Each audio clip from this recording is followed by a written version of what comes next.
وقتنا باز هم یکی از ورزشکاران خیلی خوب در کنار ما هست، آقای داوود مبارز با ما هستن که شان ورزشکار هستن در رشته MMA و بیشتر صحبت در مورد ورزش می داشته باشیم. شما هم ما را همراهی کنین. سلام، صبح بخیر، خوش آمدید. سلام، صبح به شما بخیر. سلام به تمام بینندگان تلویزیون خورشید که ما را حالا بیننده هستند.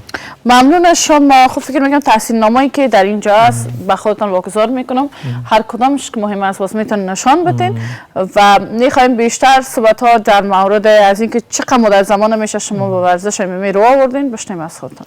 مدت 5 سال میشه که در MMA رو آوردیم و تمرین های خود تحت نظر استاد رحمت الله چکری ادامه میکنم و بسیار خوب. یعنی هنوز هم تمرینات را ادامه دادیم نزد می استاد. شما تنها امو که علاقه تان بود در MMA فقط MMA را انتخاب کردین یا قبل از او دیگر رشته هم انتخاب میشه و کار میشه؟ اول MMA زیاد خوش میاد و از اون خاطر MMA را خوش کردم و تا حالا پیش میبرم. بسیار خوب، بفرمایید. میشه در مورد تحصیل نامه‌تون همچنان یا تحصیل نامه‌تون معلومات بدین؟ خب در اینجا مدال‌های زیاد همچنان است و یک کپ هم است. یکی از بزرگترین سازمان جهانی بزرگترین سازمان جهانی OFFC می باشد که مسابقه کردیم که توانستم مسابقه را ببرم. و دیگه مسابقه هم در وزارت یعنی تحصیل نامه‌تون خیلی زیاده است. خب تحصیل نامه رو می‌گذاریم در اینجا مدالایی که هست بفرمایید در مورد این مدال‌ها از اول شروع کنید. اما تو می‌تونین که معلومات بدین، مشکل نیست. این مدال‌ها که در مسابقات کلپکی میان کلپکی بوده که یارا بردیم و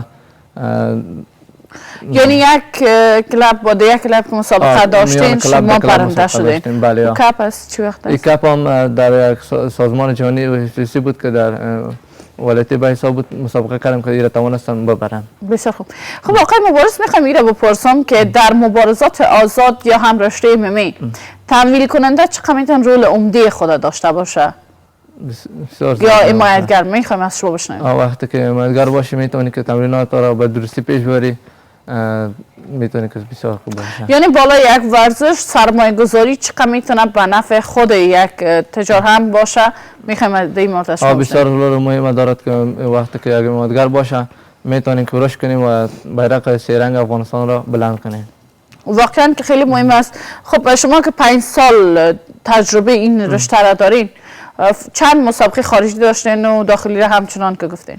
این کلش داخلی می باشد و خارجی نکردیم. در بعد از این مسابقه دارم در المپیک آماتور می باشد که او را بخیر اگه ببرم باز راه پیدا میکنم خارج از کشور. بسیار خوب. انشالله با آرزوی موفقیت شما آرزومند هستم همیشه موفق باشین و اگر حرف باقی است گفتنی داریم بدل بفرمایید. از تمام مقامات بالا و تاجران افغان خواهشمند هستم که تا ما را حمایت کنند تا ما افتخار داینده یک افتخارآور این سرزمین باشه. انشالله. ممنون از شما. آرزومند هستم که حمایت کننده پیدا کنین و بتانید شما هم همین گونه رشته را بروز بخشین یا پیش برین در این رشته و بیشتر موفقیت زیاد از آنتان باشه. ممنونتان.